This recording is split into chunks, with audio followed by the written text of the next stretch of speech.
Aline Drouin, je travaille avec les gibbons et les lémuriens.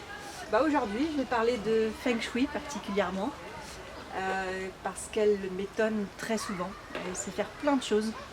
Entre autres, elle sait recréer des jouets. Donc régulièrement, on leur donne des bouteilles de ce style dans lesquelles on va mettre des petits morceaux de nourriture. Donc le but, c'est quand même de faire une taille qui rentre et qui sorte du trou. Donc une taille assez réduite. Donc on ne va pas leur donner que ça, on va leur donner le reste de la nourriture en même temps. Donc ils vont avoir de la nourriture facile à obtenir et de la plus compliquée dans ce genre de bouteille. Feng Shui arrive sans problème à ouvrir le bouchon et à le récupérer en utilisant son pied, ses dents, ses mains, enfin voilà, elle est très douée, ça dure quelques secondes. Et récupérer en vidant l'intérieur de la bouteille. Tout ça se fait facilement pour elle, très facilement, et peut-être un peu trop facilement, parce que du coup, elle arrive à recréer ce qu'on lui a fait.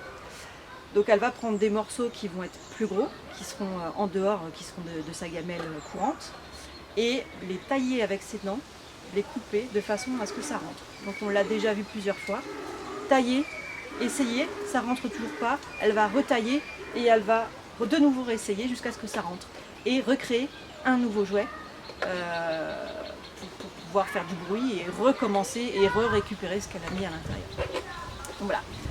Et l'autre petite chose qui fait qu'elle m'étonne très souvent, c'est en entraînement médical. Donc l'entraînement médical a pour but de faire participer les animaux à des exercices simples mais qui deviennent très pratiques pour des soins ou la maintenance courante des locaux.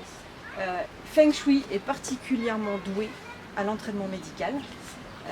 Elle est capable de créer des exercices. Donc, elle sait faire des bouteilles en jouets, mais elle sait aussi proposer des choses en entraînement médical. Donc elle m'a proposé entre autres un jour de passer la jambe dans un des trous qu'on a aménagé pour faire l'entraînement médical. Donc elle savait passer le bras pour faire la prise de sang et elle m'a proposé la jambe sans aucun problème. Donc ça veut dire qu'elle avait déjà confiance.